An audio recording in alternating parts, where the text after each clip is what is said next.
It's Monday, March 27th. I'm Tre'vell Anderson. And I'm Josie Duffy Rice, and this is What a Day, where now that Succession and Yellow Jackets are back on the air, we are declaring another golden age of television. Y'all keep telling me it's good. I haven't seen not either one of them yet. Look, I'm just going to lie to you about the plot. I'm just going to sell you on this plot however I need to. Because you have got to watch Succession. I can't be living this life with only one of us watching Succession.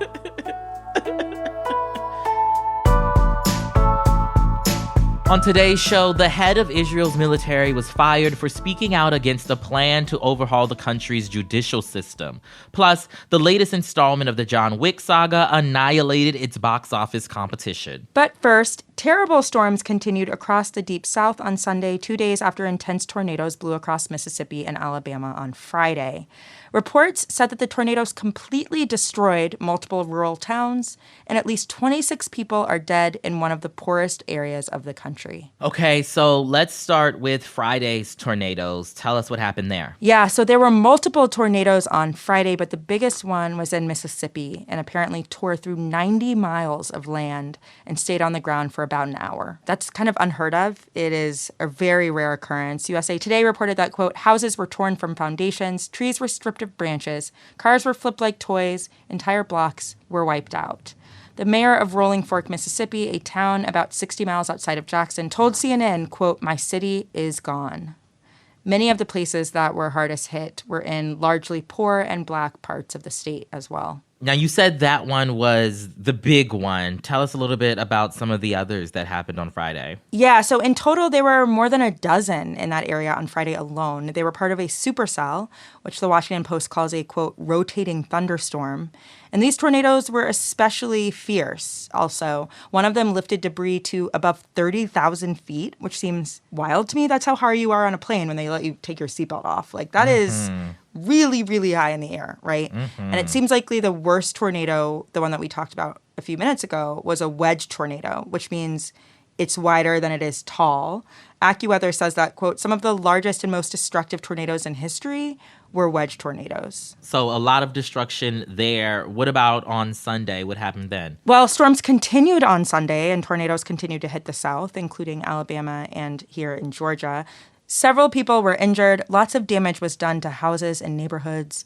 And wildly, 2 tigers were briefly unaccounted for in the Pine Mountain Animal Safari here in Georgia. Luckily, those tigers have returned home because the only thing worse than a tornado is a tiger in a tornado. Not really cool. Has the Biden administration taken any steps to support the people who've been impacted by these storms yet? Yeah, so the administration has issued an emergency declaration for Mississippi. That ensures that federal funding will be available to Carroll, Humphreys, Monroe, and Sharkey counties in the state. And Homeland Security Secretary Alejandro Mayorkas and FEMA Administrator Deanne Criswell were in Mississippi on Sunday to see the damage for themselves. Quote, in disasters like this, there are no strangers. Everyone comes together, everyone is a neighbor, and everyone is family, Mayorkas said on Sunday. They cannot do it alone, and the Department of Homeland Security and FEMA will be here as long as it takes. The entire federal family is here to support these communities. So I'm not usually a big Department of Homeland Security fan, but I am glad to see some quick response on the federal level. Absolutely. I share that hesitation and concern that you have. We know the history of these institutions, particularly when communities of color, especially, right, need the type of support after these issues. So hopefully they get the resources they need as soon as possible. That's right. Now on to a different story. Over the weekend, Sunday marked the beginning of Trans Week of Visibility and Action, an effort created by civil rights attorney Chase Strangio and writer and activist Raquel Willis, both former guests on the show. We'll put links to their episodes in the show notes. The week, first created back in 2021, aims to digitally mobilize folks to confront the ever-increasing legislative attack on trans people, especially trans youth. We've spoken about about it at length on the show already. It leads into International Transgender Day of Visibility, which is on Friday. And quite intentionally, right, they want to insert direct action and political education into the, quote, menu of ways that the community can show up for each other and allies can join in the fight for trans justice and liberation. A week like this is important because, as I discuss in my book, We See Each Other, A Black Trans Journey Through TV and Film, out May 9th and available for pre-order wherever you get slave-worthy books, even where you get basic books as well. It's everywhere. Visibility is a paradox, right? Because as we see trans people enjoying the most visibility in culture perhaps ever, state legislatures across the country are trying to erase us. More than 400 bills have been introduced across the country attacking trans youth specifically, from the criminalization of life-saving healthcare to the investigation of families for affirming their children to banning trans youth from school activities. Not to mention the host of legislation otherwise attacking the queer community, from drag bans to the quote-unquote don't say gay laws. The truth of the matter is that visibility alone has not and will not save us as trans people, because it has not and will not save the rest of y'all. And so it's imperative that we all also take action. You can't just talk the talk. You got to walk the walk as well. That's right. It's not enough to tweet or care in your heart. It's time for everybody to show up and support these communities, particularly the trans community, which has been the subject of so much cruelty across the country, historically and especially recently. And all of us should be doing what we can to express and show our support. Absolutely. So with that, I want to encourage everyone under the sound of my voice to go follow at trans_week on Instagram and Twitter. Every day of the week, they have action items that you can take to support trans justice and trans survival. Followed. Now, as I've mentioned, we've covered this legislative assault at length on the show. And on a recent episode, we talked about how media, and in particular the New York Times, has contributed to this hellscape. That was an interview with journalist Caitlin Burns, and we talked about how some of the reportage of the supposed paper of record perpetuates anti-trans bias that has literally been cited in state legislatures as justification for their hatred and transphobia. Well, the morning that interview came out, a collective of contributors to The Times released an open letter sent to the publication calling out its editorial bias regarding reporting on transgender, non-binary, and gender non-conforming people. That was on February 15th. In the little over a month since then, tens of thousands of folks have signed on, but the New York Times has basically ignored the group, choosing instead to conflate their letter with a different one that the media monitoring organization GLAAD spearheaded that also came out the same day. Because it's been a few weeks, I wanted to follow up on this story to see about the Times' response. Spoiler alert, it ain't a good one. So I sat down with two of the co-authors of the original letter, freelance journalist Harron Walker and freelance TV critic Sean Collins.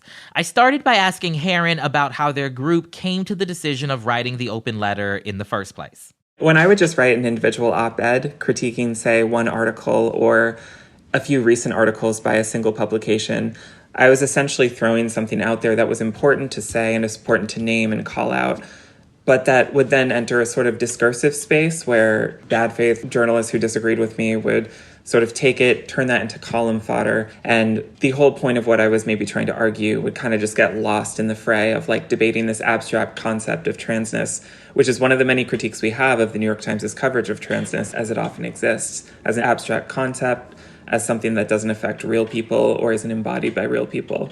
With the contributor letter, I really felt that we got to sidestep all of that and just say, we are people who write for you, we illustrate for you, we photograph for you, we contribute to your publication. The call is coming from inside the house, essentially. Right. Tens of thousands of folks have since signed on to the letter, and they did it rather quickly from my estimation and my view.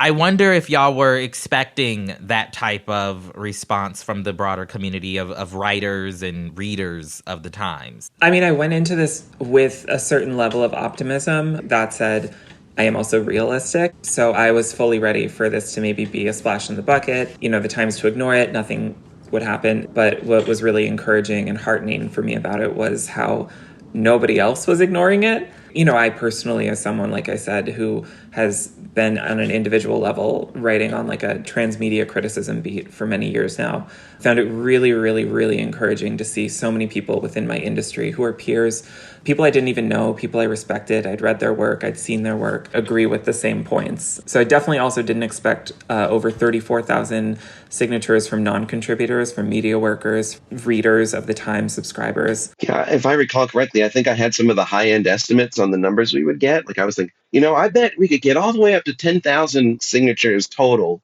on this day. It's really taken off. And then, of course, the response was overwhelming compared to like our most optimistic estimates, which was wonderful. It did not go ignored by the wider media world. It was covered nationally. It got a lot of people talking, which is kind of a bit of what we hoped to accomplish by publishing it as an open letter in the first place, that it would draw some attention, because as further reporting has come out on the situation within the Times, a lot of people have tried to go through the so-called proper channels and been paid lip service maybe, and then basically ignored. Going public in such a loud way and having it catch on the way it did, I do think sort of forced the Times to acknowledge it in some way. Absolutely. Now, at this point, you all, the collective of folks who wrote the initial letter, have released a number of responses to like comments that the Times has made in press reports. But I'm curious, have you all, as the writers of this letter, had any interaction directly with the Times at all? Have they acknowledged or responded directly to the concerns and criticisms that y'all have surfaced? Beyond the direct response that we did eventually get from Philip Corbett, no.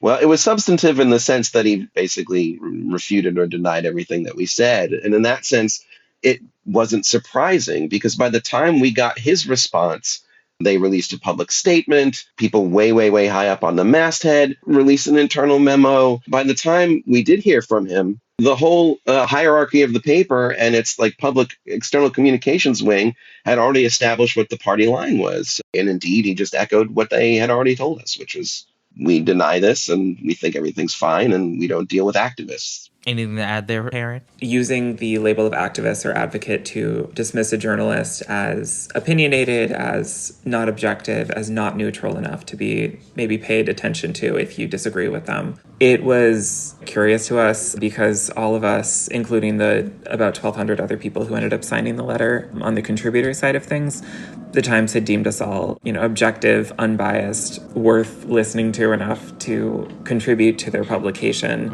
until we offered what I think was a very even-handed, fair, good faith critique of a very specific aspect of their coverage. Then suddenly we were activists, then suddenly we were advocates. I want to kind of broaden this conversation out just a little bit.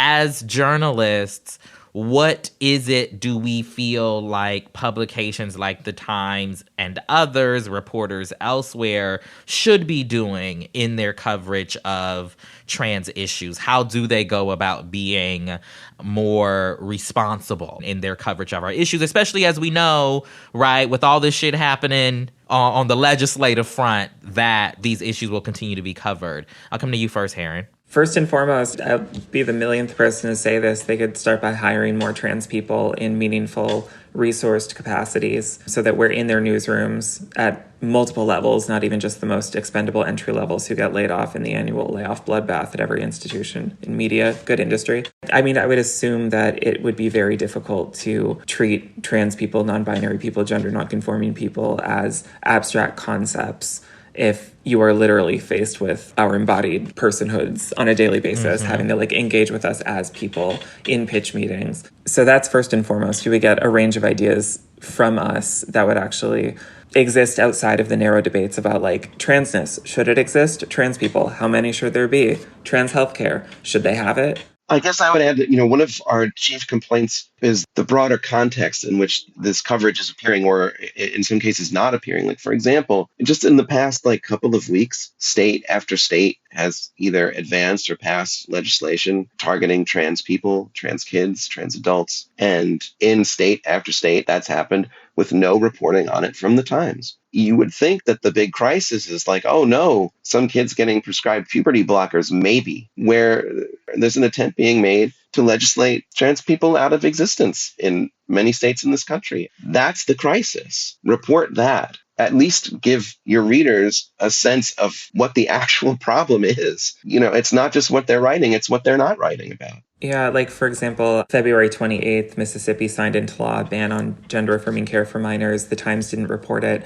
Same day, Oklahoma was advancing this bill banning insurance coverage for trans care. The Times did not report on that. It's kind of a pattern of coverage, or if the Times does end up covering something, like on March 2nd, Tennessee also banned gender-affirming health care for trans children.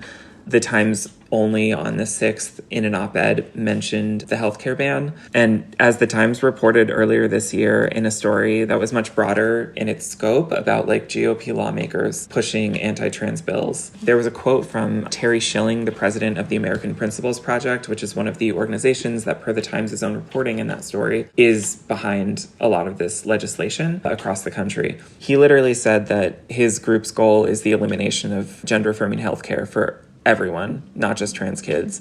But the focus on trans kids is because, in his words, it's a, quote, political winner, and they're going to go where the consensus is. So perhaps there could be some connecting to synapses there within the Times' editorial decision makers, that they have it on their own, on record through their own publication, what the end goal of this kind of legislation is for trans people, and then recognize how their actual coverage is ignoring it and allowing that to foment, or when they do weigh in, kind of giving a, gotta hear both sides. That was my interview with journalists Harron Walker and Sean Collins. For more updates about their group's efforts, check out nytletter.com. All right, time for a little ad break. We will be back in a bit.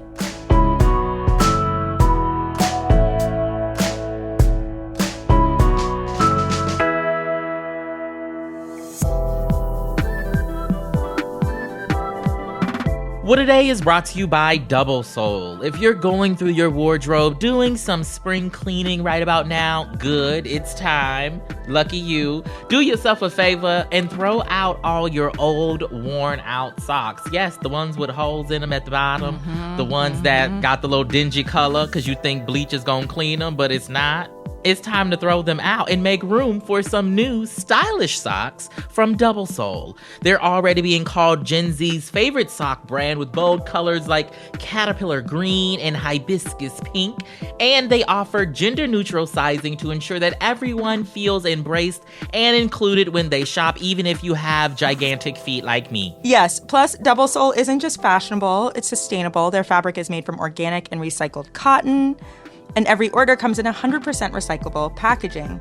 And these things are actually so comfy. All their socks come with a super cushioned bottom, breathable top, no seam toe. So you get all the function of an athletic sock for half the price. Starting at only $9 for low socks, $11 for high socks. I love these socks. I've worn them, honestly, too many days in a row to be appropriate, I would say. I wore pink and yellow this weekend. And if you are a loyal listener, you know our own resident Gen Zer and fierce producer Raven loves their Double Soul socks. And they're young and cool, cooler than me. So if they like them, it's a real endorsement. And they feel amazing walking around the Crooked office, knowing that they're turning looks no matter what pair they have on. Absolutely. I had on the actual highlighter green, caterpillar green, whatever they call it. I had those on today. Super comfortable. We love them. 10 out of 10. No notes. And listen up, y'all. The time to upgrade your sock game is literally right now. Double Soul just launched their Spring Fling 5-pack that features all of their brightest, boldest neons. The pack comes in either a 5-pack of high socks or a 5-pack of low socks. And our listeners get a special deal you won't want to miss out on. Yeah, it's an incredible deal. Use code WAD for 25% off your order. 25%. Go to doublesoul.co/WAD for more. That's DOUBLESOUL.co/WAD. Now let's wrap up with some headlines. Headlines. Protesters across Israel have taken to the streets once again after Prime Minister Benjamin Netanyahu abruptly fired his own defense minister for speaking out against a controversial plan to reform the country's judicial system. As we've mentioned on the show over the past few weeks, critics of the proposal say it would undermine Israel's democratic foundations by giving the government greater power over who to appoint to its Supreme Court. This latest development unfolded on Saturday night when Yoav Gallant, who oversees Israel's military, went on TV to denounce the plan, calling it a, quote, immediate intangible danger to Israel's national security. He was removed from office the very next day. So far, he is the only member of Netanyahu's cabinet to speak out publicly against the reforms. As we went to record the show Sunday evening, demonstrators blocked off a major highway in Tel Aviv, and some union leaders in Israel have called for a general strike to put more pressure on the government to stop the overhaul. Ukraine is demanding an emergency meeting with the UN Security Council following another chilling statement from Russian President Vladimir Putin over the weekend. Putin announced plans to station tactical nuclear weapons in neighboring Belarus this summer, following the British government's pledge last week to provide Ukraine with armor-piercing bullets made from depleted uranium. For all my fellow non-scientists out there, spent uranium is much, much denser than other metals, which unfortunately makes it great against tanks and heavy vehicles. However, while it does carry the risk of radioactive contamination, it cannot trigger an explosion, unlike what Moscow claims. But if all this talk about nuclear weaponry is stressing you out, there is this. Many military experts say Putin is bluffing because there have been no signs that Russia is actually trying to move any of its nuclear arsenal anywhere. You know, I don't like banking on people bluffing when it comes to, nuclear arms. I don't either. It's not great. So, stay vigilant nonetheless, okay? Yeah, exactly. Is that wind in Los Angeles or a collective sigh of parental relief? As of late Friday, schools reopened for 420,000 students after the Los Angeles Unified School District reached a deal with members of the striking Service Workers Union. The strike lasted 3 days from Tuesday to Thursday of last week before a deal was announced to prevent another potential walkout. Crucially, Los Angeles Mayor Karen Bass stepped in to mediate talks on Wednesday after the district superintendent accused the union of stonewalling negotiations. Representatives with SEIU Local 99 confirmed that if members agree to the multi-year deal, it will amount to a 30% wage increase for most workers, as well as increased health benefits. While the union is set to renegotiate their contracts again in 2024, union leadership has indicated that another strike of this scale would be a last resort. The wickedly talented Keanu Reeves punched, kicked, stabbed, shot, and exploded through the box office as his action film John Wick Chapter 4 raked in a killer $73.5 million in its opening weekend. The John Wick franchise, which debuted its first movie in 2014, has been lauded as a box office anomaly and that each consecutive film has grossed more than its predecessor. And its latest installment was reportedly the most expensive to produce yet, with a budget of over $100 million and a runtime of 2 hours and 49 minutes. Between the success of John Wick, as well as sequels like Creed 3 and Scream 6, it seems like AMC Theater spokesperson Nicole Kidman may not be getting the entire theater to herself for much longer. While movie theaters still haven't recovered to pre-pandemic levels, ticket sales this March are up nearly 25% from the same time last year. The movies are mostly back. Josie, I need to hear your thoughts. 2 hours and 49 minutes. Is it worth it? I was just about to give you my thoughts, so thank you for asking because you were going to get them either way. That is way too long for a movie. Edit your movies down. Life is short, okay? Climate change is coming for all of us. Who knows how much time we have left?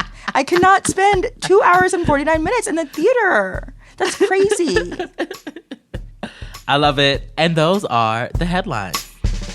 One more thing before we go, if you want to show off your love for your favorite podcast and help support incredible causes, look no further than the Crooked Store. Whether you're in the mood to plaster your neighborhood with our Codify Row stickers or blend into your surroundings with a camo print friend of the pod hat, we've got you covered, and Crooked gives back a portion of every order you place to help support organizations making a real difference, like Vote Writers, Every Last Vote, and our very own Fuck Bans action plan. Put your money where your merch is and head over to crooked.com/store now.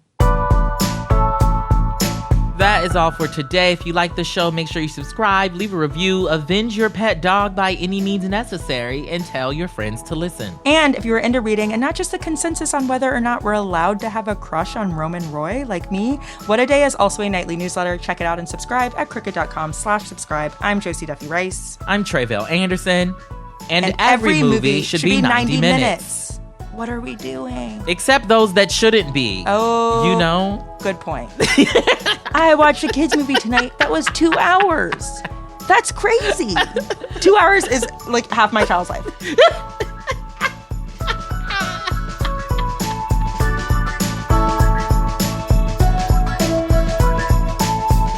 What a Day is a production of Crooked Media.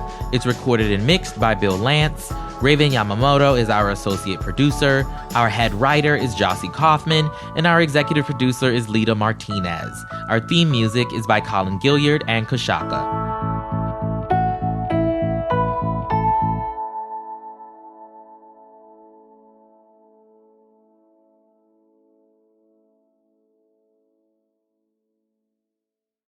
Hi, it's Ted here, the unofficial spokesperson for Consumer Cellular, with some very official advice. All right, how do I put this lightly? Your wireless provider is overcharging you. Well, that was easier than I thought it would be. So, get the exact same coverage as the major carriers at half the cost. Switch and save up to $250 a year on all the talk, text, and data you need at consumercellular.com.